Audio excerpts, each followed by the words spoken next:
Assalamualaikum warahmatullahi wabarakatuh. Salam sejahtera untuk kita semua. Pada kesempatan ini saya akan memaparkan pernyataan diri saya sebagai dosen dalam unjuk kerja Tridharma Perguruan Tinggi atau PPWD UKT-PT dalam bidang pengajaran. Perkenalkan, nama saya Anori Langgao, peserta sertifikasi dosen gelombang 1 tahun 2026, Fakultas Ilmu Sosial dan Ilmu Budaya, Prodi Ilmu Komunikasi, Universitas Pakuan.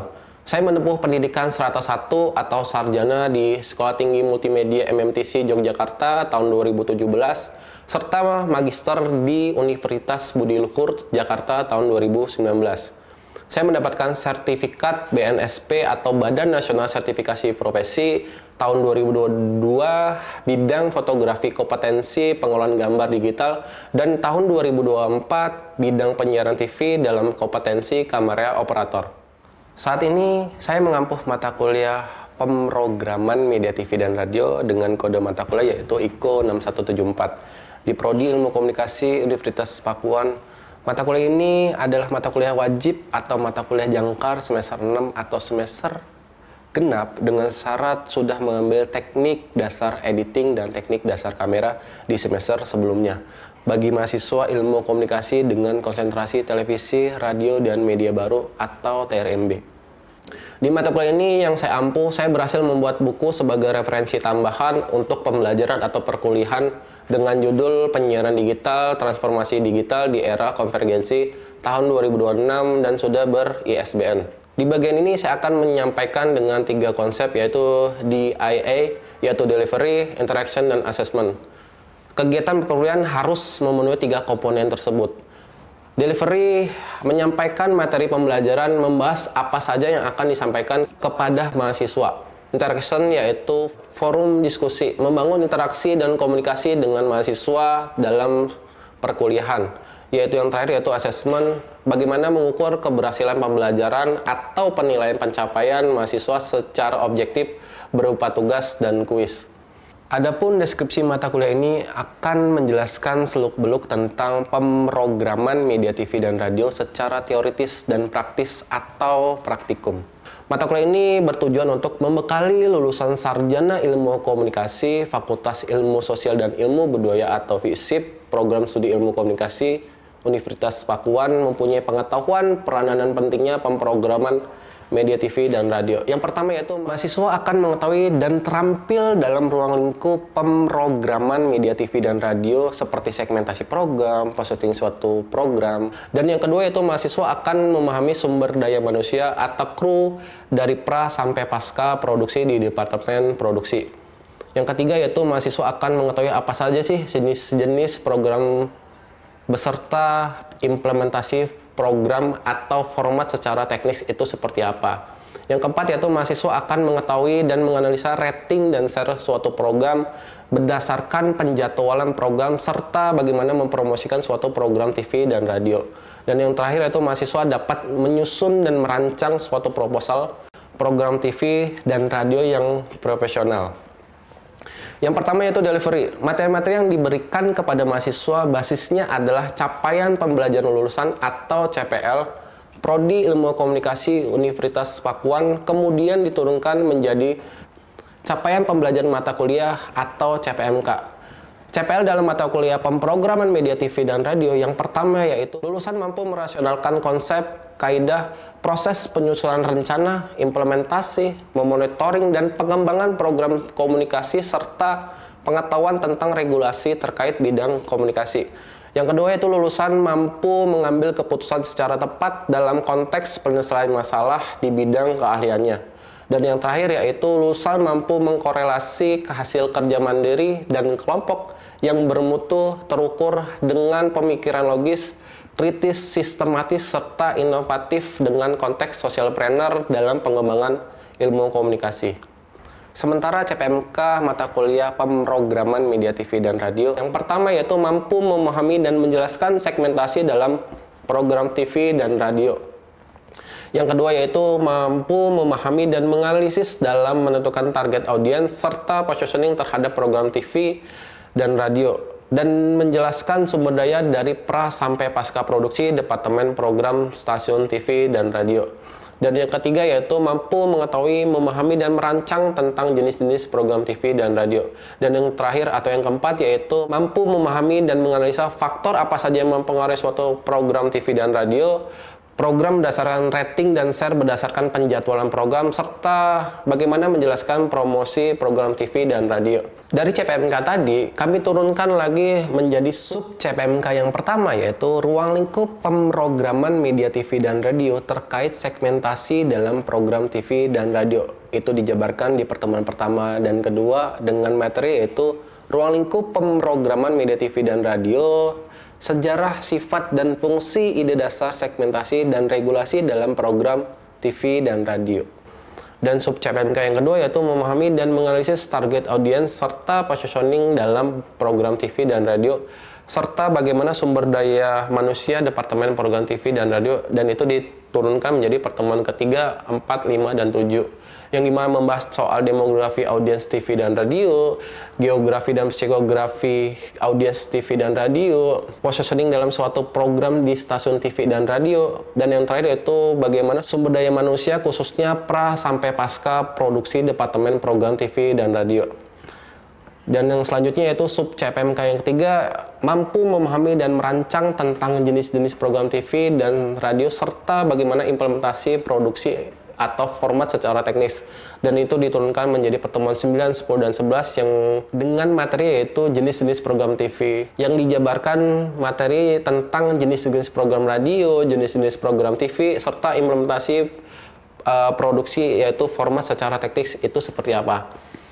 Sub CPMK yang keempat yaitu keterampilan dalam memahami dan menganalisa faktor apa saja yang mempengaruhi suatu program TV dan radio, proses rating dan share berdasarkan dari penjadwalan program, serta bagaimana mempromosikan program TV dan radio. Itu dijabarin atau diturunkan ke pertemuan 12, 13, 14, dan 15 dengan materi faktor apa saja yang mempengaruhi suatu program TV dan radio, rating dan share suatu program TV dan radio berdasarkan penjadwalan program, dan terakhir itu bagaimana mempromosikan program TV dan radio. Buku ajar yang saya gunakan ada 4 secara pokok. Yang pertama Morrison pada tahun 2018 dengan judul Manajemen Media Penyiaran, Strategi Pengolahan Stasiun Televisi, dan yang kedua itu oleh Jamal 2017 dengan judul Pemrograman TV sebagai satu kesisteman untuk meraih jumlah audiens secara optimal. Dan yang ketiga itu buku dari saya sendiri pada tahun 2026 dengan judul Penyiaran Digital Transformasi Media di Era Konvergensi. Terus yang terakhir itu oleh Latif pada tahun 2017 dengan judul Panduan Produksi Acara Televisi dan Drama. Buku-buku ini kami gunakan untuk delivery kepada mahasiswa semuanya. Sedangkan rujukan buku tambahan dan jurnal sebagai pendukung ada yang pertama yaitu oleh Michelens pada tahun 2005 dengan judul Radio Production, yang kedua itu Z pada tahun 2015 dengan judul Television Production Handbook, dan yang ketiga itu ada jurnal yang pernah saya buat dengan rekan sejawat dan mahasiswa yaitu pada tahun 2025 dengan judul Strategi Penyiaran Program Selamat Pagi Kabupaten Bogor untuk mengupdate informasi kepada pendengar dengan studi kasus Radio Teman 95,3 FM. Terus yang selanjutnya yaitu ada jurnal saya lagi dengan kerjasama oleh pihak luar pada tahun 2024 dengan judul Kebijakan Pemrograman pada Penayangan Cabang Olahraga Studi Kasus Asian Games 2018 di Indosiar. Yang kedua yaitu interaction. Basisnya adalah mengedepankan partisipasi aktif mahasiswa dalam proses pembelajaran dengan menggali empiris mahasiswa dan menjembatani dengan konsep-konsep terminologi keilmuan yang terkait. Dan ketiga yaitu berupa asesmen, berupa tugas kelompok dan individu secara seperti presentasi, review jurnal, dan kuis. Nah, sedangkan penilaian secara asesmen tadi dibagi menjadi beberapa komponen. Yang pertama yaitu ada kuis 5%, terus tes lisan ada 10%, tugas individu ada analisa kasus 5% dan review jurnal 5% dengan total 10% di tugas individu. Tugas kelompoknya ada 15%, presentasi kelompok ada 10%, dan evaluasi tengah semester atau ITS yang berubah dari tadinya UTS itu ada 20%, dan evaluasi akhir semester atau IAS ada 30%. Metode pembelajaran kontekstual interaction atau studi center learning, yang dimana basisnya adalah mengedepankan partisipasi aktif dalam proses pembelajaran dengan cara menggali pengetahuan dan kemudian dikaitkan dengan situasi nyata di lapangan, seperti mengantarkan pertanyaan yang mendorong pengetahuan, selanjutnya memunculkan kasus nyata dalam program TV dan radio, dan mendorong mahasiswa untuk terjun melihat dan mengamati ke stasiun TV dan radio terpilih untuk memahami kompleksitas dalam proses produksi program. Selain diskusi dalam kelas baik luring atau offline dan daring online-nya, kita juga menggunakan LMS atau Learning Management System, bisa menggunakan Zoom atau menggunakan WhatsApp dalam memfasilitasi kegiatan pembelajaran mahasiswa. Demikian pemaparan yang disampaikan. Berikut adalah video pengajaran saya yang diambil dari pertemuan 10, yaitu jenis-jenis program TV. Merupakan salah satu topik dari mata kuliah pemrograman media TV dan radio. Semoga berkenan. Oke teman-teman, selamat siang. Sebelumnya, Assalamualaikum warahmatullahi wabarakatuh. Waalaikumsalam warahmatullahi wabarakatuh. Oke, kita balik lagi di kelas pada pemrograman media TV dan radio. Yang hari ini kita belajar soal jenis-jenis program TV itu seperti apa. Tapi sebelum masuk ke dalam jenis-jenis program TV, saya bakal flashback sebelumnya di pertemuan 9 tentang materi apa, masih ingat? Ada yang masih ingat teman-teman? Pertemuan 9 atau minggu lalu? Oke, silakan. Ada 2 jenis siaran. Oke, apa aja itu? Siaran jurnalistik sama siaran artistik. Oke, masih ingat itu siaran jurnalistik dan artistik itu masuk ke kategori apa? Kira-kira Mbak? Ada yang masih ingat? Oke, saya reminder lagi bahwa jurnalistik itu masuk ke dalam berita dan artis itu masuk ke dalam hiburan sebagai jenis kategori program TV. Oke, kita masuk ke dalam materi, yaitu stasiun televisi setiap harinya menyajikan berbagai jenis program yang banyak sekali yang mereka produksi atau mereka siarkan. Yang dimana pada dasarnya apa saja bisa dijadikan program untuk ditayangkan di televisi, selama program itu menarik dan disukai oleh audiens dan tidak melanggar undang-undang atau sara yang berlaku di kebijakan di Indonesia, seperti itu. Dan kategori jenis-jenis ini melibatkan atau terdapat hanya 2, yaitu program hiburan dan program informasi. Tadi yang kita sebutin bahwa ada jurnalistik dan ada artistik. Nah, penyebutannya beda kalau di TV. Jadi kalau di TV itu hanya ada 2 penyebutannya, yaitu program informasi dan hiburan. Informasi itu lebih ke berita dan seperti apa.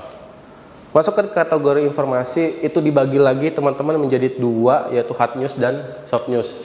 Yang dimana hard news itu berkaitan dengan strike news, ada feature, ada infotainment, atau nanti bisa disebut dengan kategori news feature itu seperti apa. Yang pertama hard news atau berita keras, yang mana biasanya segala informasi yang penting dan menarik yang harus disajikan oleh penyiaran atau dari stasiun televisi tersebut. Yang dimana itu berkaitan dengan waktu biasanya. Jadi berita yang harus disajikan dengan waktu dan harus lebih ini. Jadi kalau misalnya beritanya udah 2 minggu yang lalu atau seminggu lalu, itu akan masuk ke dalam hard news atau berita keras seperti itu.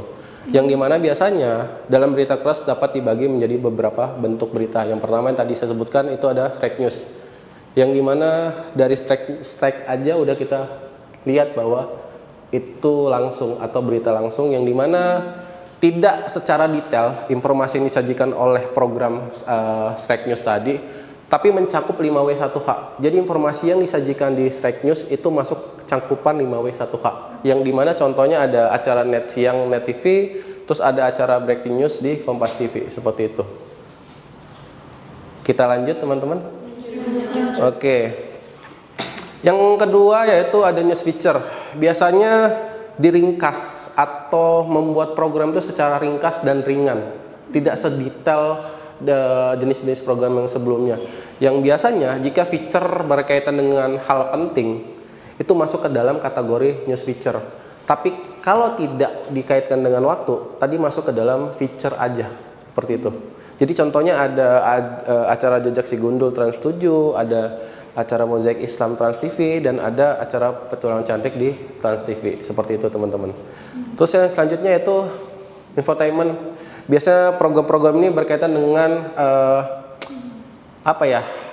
tokoh-tokoh artis yang terkenal itu masuk ke dalam acara infotainment. Jadi nanti teman-teman tahu bahwa program infotainment di dalam TV itu seperti apa. Nah, itu masuk ke kategori mana, teman-teman udah tahu. Kayak KIS seputar selebriti di Indonesia, terus ada acara insert di Trans TV, terus ada acara seputar obrolan selebriti di Antv, seperti itu. Di sini ada yang mau ditanyain? Cukup. Oke, kita lanjut. Soft News, biasanya informasi yang penting dan menarik yang disajikan lebih mendalam. Jadi mendalamnya lebih dari 5W1H tadi. Seperti itu, secara keterangan atau muatan dari program disajikan. Yang biasanya tidak bersifat atau tidak segerakan ditayangkan. Jadi di Soft News itu tidak terikat dengan waktu secara penyebaran informasi atau publikasi dari stasiun TV tersebut. Yang dimana program yang masuk ke dalam kategori Soft News yaitu ada Current Affair, yang dimana program yang menyajikan informasi terkait dengan suatu berita penting yang muncul sebelum namun dibuat secara lengkap dan lebih mendalam.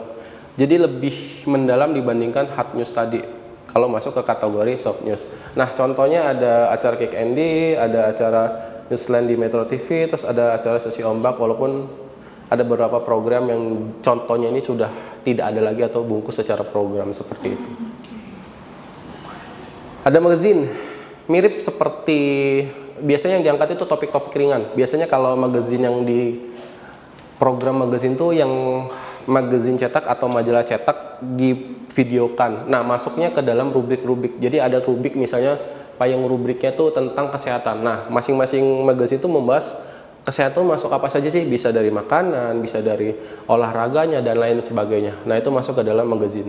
Makanya bentuknya program magazine. Seperti acara majalah Pagi TV One, acara Fokus Kasus Indonesia, dan acara iLook di Net TV. Nah, biasanya acara iLook ini masuk ke kategori fashion ya biasanya. Membahasnya seperti apa dan lain sebagainya. Seperti itu. Nah, dokumenter. Biasanya program informasi yang bertujuan untuk pembelajaran dan pendidikan namun disajikannya secara menarik. Biasanya contohnya teman-teman bisa lihat ada acara jejak petualangan, ada acara 100 hari keliling Indonesia, terus ada acara ekspor Indonesia di Kompas TV, seperti itu. Dan biasanya program dokumenter ini dibuat seperti membuat film sehingga sering disebut dengan film dokumenter. Jadi kalau misalnya film dokumenter tuh lebih dari 30 menit secara durasi atau 60 menit ke atas, dia masuk ke kategori film dokumenter. Tapi kalau durasinya sebelum itu masuk ke kategori dokumenter saja di luar dari kata-kata film dokumenter tadi, seperti itu. Oke, kita lanjut. Nah, talkshow yang dibilang banyak tadi sebagai contoh yang pernah ditonton, biasanya penampilan satu atau beberapa orang untuk membahas suatu topik tertentu dipandu oleh pembawa acara, bisa ada co-hostnya juga, bisa tergantung format dari talkshow-nya tersebut seperti apa. Contohnya ada hitam putih walaupun udah bungkus juga, terus ada acara ini talkshow di Net TV dan itu udah bungkus juga, seperti itu. Dari sini ada yang mau ditanyain? Pak, izin bertanya. Silakan, Mbak. Iya, perkenalkan nama saya Unzul Nurafifah. Tadi sebelumnya waktu di awal saya menjelaskan bahwa saya ngasih contoh bahwasannya salah satunya itu saya nonton berita. Nah, kira-kira kalau program Kompas Siang yang diadain sama Kompas TV itu termasuk hard news atau soft news ya? Oke, terima kasih Unzo. Saya akan menjawab pertanyaannya, bagus banget. Jadi Kompas Siang di Kompas TV itu masuk ke dalam hard news. Yang dimana hard news itu program yang tidak bisa berdiri sendiri. Jadi masuk bagian program intinya. Nah, makanya di program tersebut itu tidak bisa berdiri sendiri. Makanya butuh program guide-nya dibuka oleh host di studio. Makanya di Strike News tadi contohnya itu masuk ke dalam di lapangan, terus masuk ke dalam bagian program intinya, seperti itu. Baik. Oke, Terima kasih. Iya, sama-sama. Ada lagi? Lanjut. Oke. Yang kedua, program hiburan yang dimana ada drama, permainan atau games, terus yang selanjutnya ada musik. Di drama kita ada contoh sinetron, film, dan FTV. Masih sering nonton acara-acara yang berbau hiburan, teman-teman? Masih. Apa contohnya biasanya? Itu, oke. Ada lagi? Oke, ada lagi? Itu masuk ke dalam sinetron atau FTV? Sinetron. Oke, kenapa? Belum tahu, karena belum dijelasin. Karena ini tayangnya tiap hari. Oke, ada lagi? Oke, saya bakal jelasin kenapa dia masuk ke kategori sinetron atau FTV itu seperti apa secara kategori.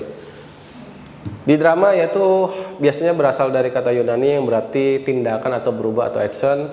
Program drama adalah pertunjukan show yang menyajikan cerita mengenai kehidupan atau karakteristik seorang atau beberapa tokoh, yang dimana program televisi tersebut dalam drama adalah sinema elektronik atau sinetron dalam film. Biasanya program tersebut masuk ke dalam program drama, yang dimana contohnya bisa teman-teman lihat ada acara Anak Langit, ada Top, dan Ikatan Cinta.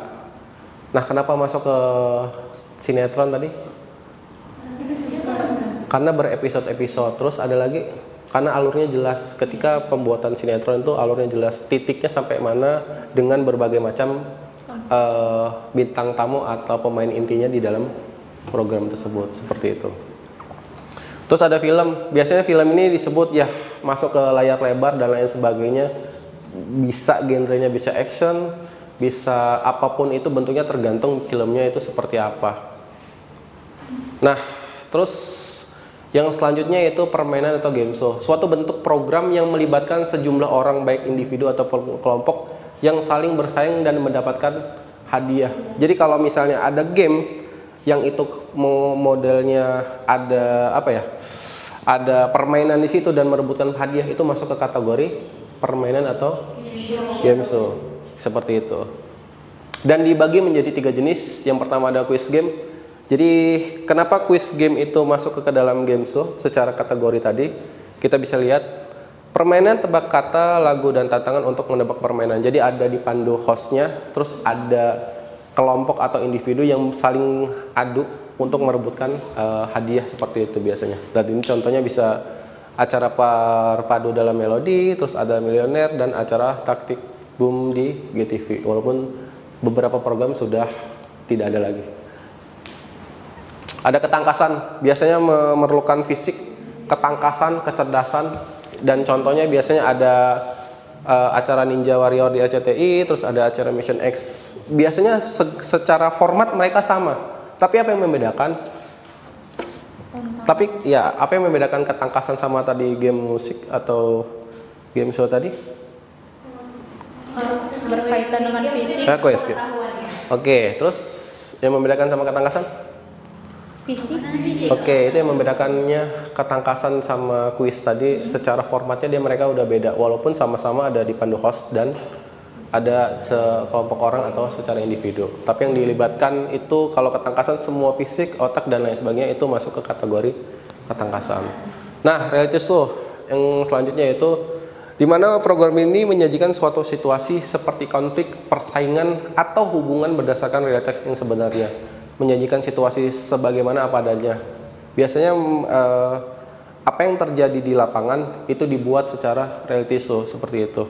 Yang dimana reality show itu di formatnya sebenarnya terjadi seperti apa di lapangan, tapi untuk menarik perhatian audiens, rata-rata program TV atau stasiun TV itu melibatkan atau ada apa ya namanya, ada punchline yang harus mereka masukkan ke dalam program tersebut untuk menarik daya audiens untuk menonton program tersebut. Contohnya apa? Kira-kira gimmick-gimmicknya, kayak misalnya kalau reality show yang uang kaget, iya bu dikejar segala macam, terus tiba-tiba hostnya kejebur ini, kejebur, nah itu masuk ke dalam strategi untuk masuk ke dalam reality show tersebut, seperti itu. Nah, ini musik, program musik ya biasa ada band nyanyi, vokal sendiri atau band dan segala macam, itu masuk ke kategori musik. Nah, ini ada musik everywhere, ada acara radio di TV One, ada acara e-book di SCTV, seperti itu. Dari sini ada yang mau ditanya teman-teman? Kalau secara audisi kayak Indonesian Idol itu masuknya kemana? Nah, kira-kira ada yang tahu idol itu masuk ke dalam kategori apa? Reality. Berarti kan dia memperebutkan sesuatu. Oke, semua jenis itu dia tidak bisa berdiri sendiri. Bisa berdiri sendiri dengan format sesuai bukunya. Bisa juga dikolaborasi dengan berbagai jenis yang lain. Idol tuh masuk ke dalam reality show yang dibalut dengan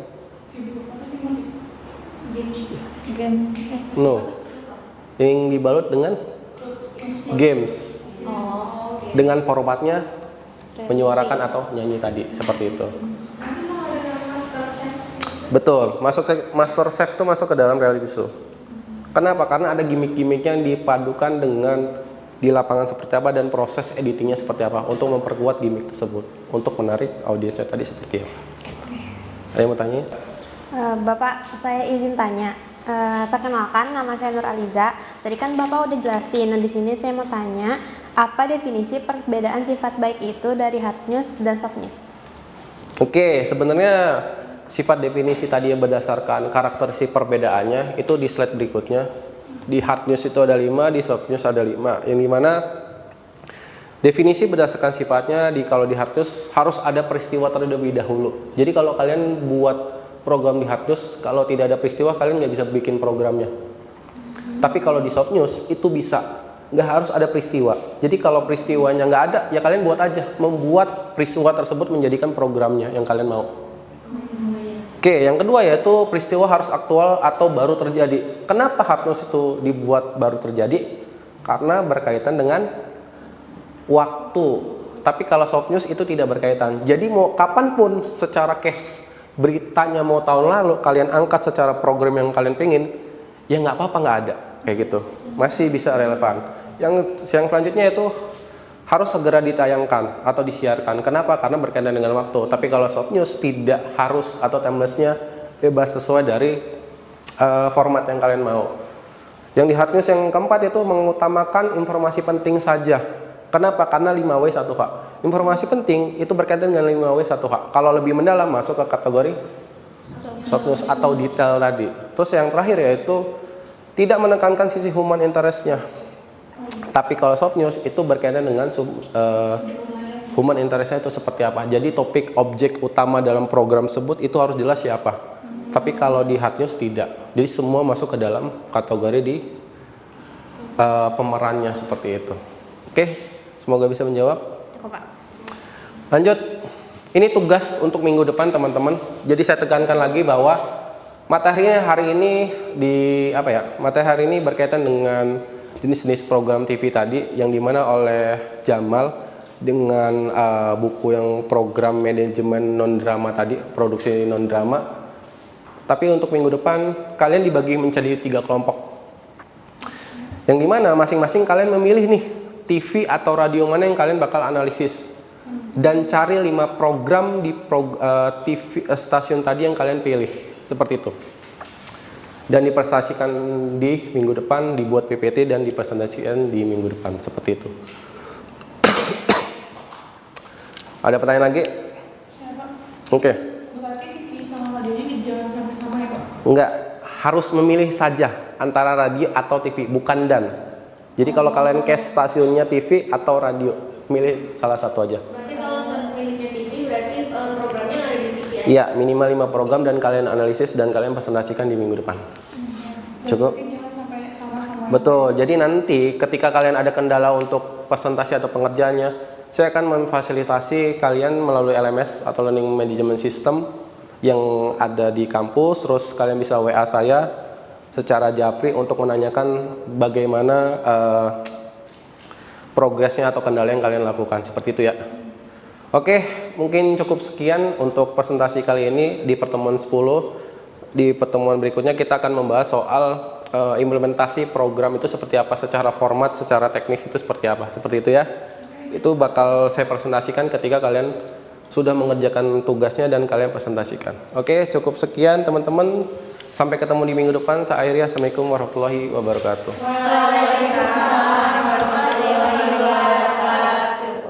Sekian video rekaman proses pembelajaran mata kuliah pemrograman media TV dan radio program studi ilmu komunikasi Universitas Pakuan. Video ini digunakan salah satu syarat penyusunan dokumentasi pernyataan diri dosen dalam unjuk kerja Tridharma Perguruan Tinggi atau PPD UKTPT sertifikasi dosen gelombang 1 tahun 2026. Semoga dengan adanya video ini bisa menjadi pertimbangan yang baik dalam proses penilaian sertifikasi dosen gelombang 1 tahun 2026. Akhir kata saya ucapkan terima kasih. Wassalamualaikum warahmatullahi wabarakatuh.